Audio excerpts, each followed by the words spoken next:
खंडू खेबर कल्याण बचाव बंधन ते पानी की सतह में वाध। कल्याण ऐं खेबर भरिसां नंगर बिठू ॻोठ जे वेझो बचाव बंद नंढो हुअण करे पानी बंद के किनारे खां सिर्फ 2 फुटनि जे मुफ़ासिले ते पहुतल। दबाव सबब पानी सेमो करण लॻो आहे। इन हवाले सां वधीक तफ़सील ॾियण लाइ असां सां लाइन ते मौजूद आहे मटियारी मां CN न्यूज़ जो रिपोर्टर फिदा हुसैन सोलंकी। जी फिदा हुसैन, छा तफ़सील आहिनि?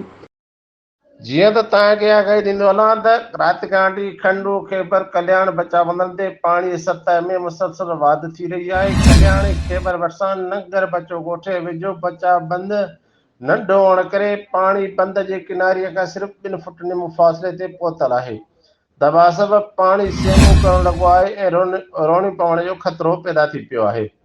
दरिया में पाणी वाध बैदि माण्हुनि में ख़ौफ़ ऐं हिरासपण छायल आहे।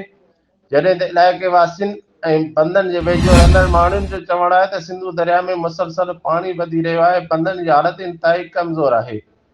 वधीक मिक़दार में पाणी अचण करे बंदनि टुटण जो ख़तरो आहे। वॾे नुक़सान थियण जो अंदेशो आहे। इंतिज़ामिया खे समगुरनि कमज़ोर हंधनि जी निशानदी करण बावजूद इंतिज़ामिया असांखे लाचार ॾिसण में अची रही आहे। इंतिज़ामिया इलाइक़ा वासियुनि सां को ताउन न करे रही आहे, जंहिं करे इलाइक़े वासी गुज़िरियल राति खां वठी पंहिंजी मदद पाण तहत कमु कराए रहिया आहिनि। इलाइक़े वासियुनि पंहिंजी मदद पाण तहत बचाव बंधन ते कैंपूं पिणु क़ाइमु करे वरितियूं आहिनि। जी महिरबानी फिदा हुसैन, तफ़सीलनि खां आगाह करण जे लाइ।